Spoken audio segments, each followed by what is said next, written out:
Chapter 8, The Lady and the Hidden King.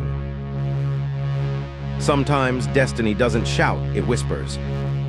And when two paths cross, even silence becomes a story.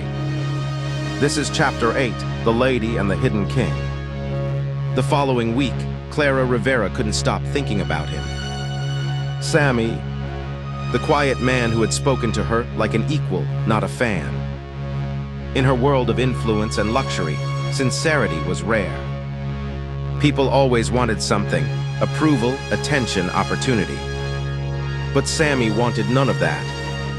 He seemed to move by his own compass, unshaken by noise or status. She found that fascinating. At the Rivera Foundation headquarters, she called her assistant. "Invite Mr. Sammy for lunch. Tell him I want to discuss a project." The assistant blinked. "Yes, ma'am." Hours later, Sammy arrived.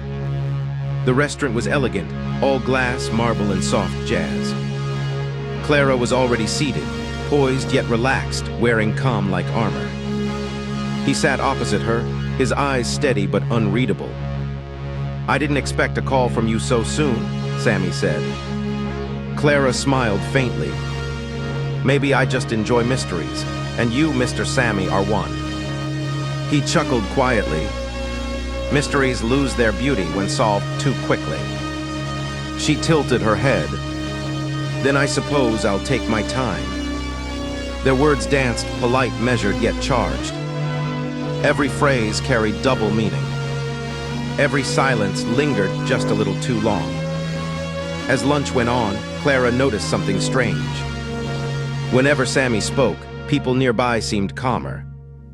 Even the waiter smiled more naturally, as if his presence balanced the air itself. She leaned in slightly. "You have a way of making people listen," she said. "Is it natural charm or something you practice?" Sammy met her eyes.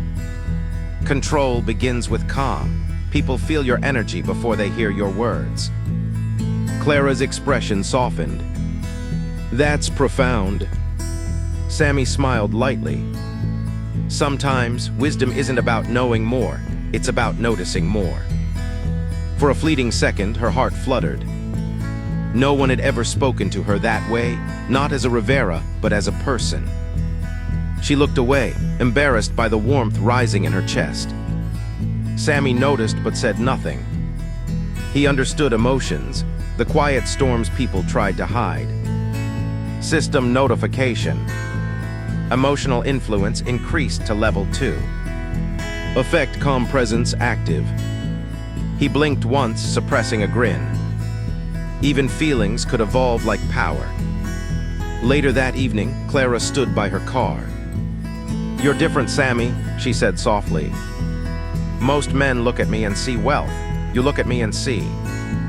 He finished her sentence gently. "A person trying to be seen." Her breath caught. It was as if he had touched something deeper than her pride, her truth. Before she could respond, her driver approached. "Miss Rivera, the meeting at the estate is ready." She nodded and turned back to Sammy. "I hope this won't be our last conversation." Sammy smiled faintly. "Conversations are like echoes, Clara. They return when the heart remembers." She paused, then smiled too. "Then I suppose I'll keep listening."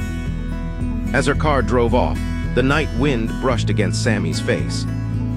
The city lights shimmered, and the system whispered softly. New path unlocked. Emotional equilibrium achieved. Warning, affection detected. Sammy exhaled deeply. "Affection, huh?" he murmured. He looked up at the stars. "Let's see where this one leads." Some battles are fought in silence. Some power lies not in dominance, but in restraint. And sometimes the strongest hearts are the ones learning to feel again. Join Chapter 9, A Heart's Secret War.